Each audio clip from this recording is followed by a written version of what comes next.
Assalamualaikum warahmatullahi wabarakatuh. Today I would like to explain about one of the material of psycholinguistics is the relationship of speech production, speech comprehension, and thought. For the first, speech comprehension necessarily precedes speech productions.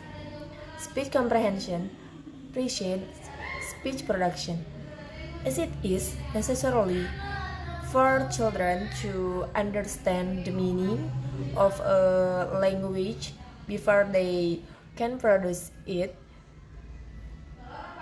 Children must be exposed to utterance related to objects, events, and situations in their physical environment and subjective events in their minds in order to learn language. Speech comprehension is the basis of speech production. It is impossible for a person to have the ability to produce speech without having the ability to comprehend. This is because a learner must first hear speech sounds before they know what sounds to make and must hear coordinations with the experience of objects, situations, or events in the environment or mind. And the second, thought as the basis of speech comprehension. Thought is the basis of speech comprehension, which provides the basis for speech production.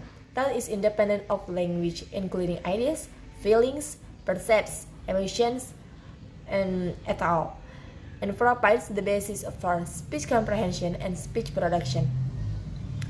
To learn the meaning of syntactic structures, one must hear sentences in conjunction with related events in the world.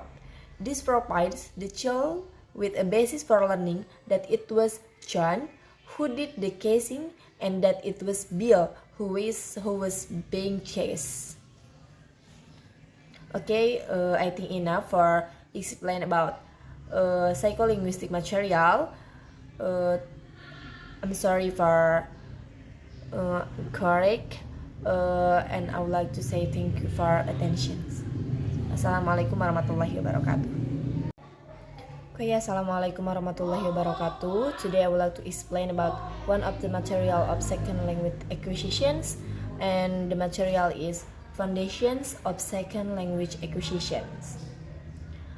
Okay, for the first, multilingualism or bilingualism, monolingualism, multilingualism competence, monolingual competence, learner language, positive transfer, negative transfer, facilitation, and the last property of the stimulus.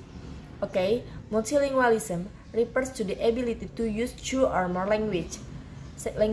Some linguists and psychologists use bilingualism for the ability to use two languages and multilingualism for more than two, but we will not make that distinction here. For monolingualism refers to the ability to use only one language.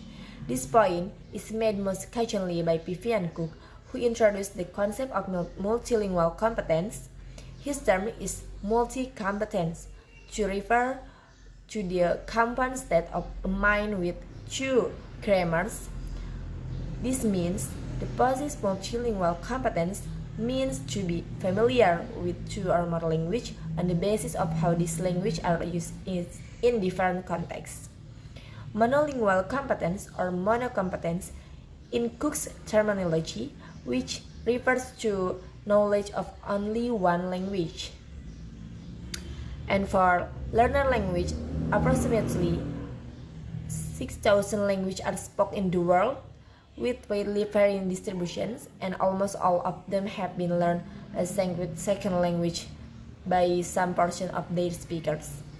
By the year 2000, the four most commonly used languages were Chinese, English, Spanish, and Hindi, which are acquired by over 2 billion.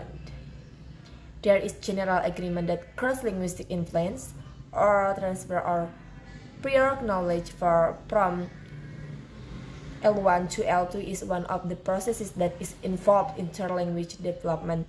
Facility transfers facilitates L2 learning because language structure or role, and also for that new one doesn't have to be learned. Negative transfer when an L1 structure or role is used and L2 utterance and that use is inappropriate and consider an error. Negative transfer of L1 features can often be inferred from forms in the second language which are unlike any that are likely to be produced by a native speakers of the L2 or are an integration of elements which will not occur in monolingual speech. Fossilizations refer to two close notions.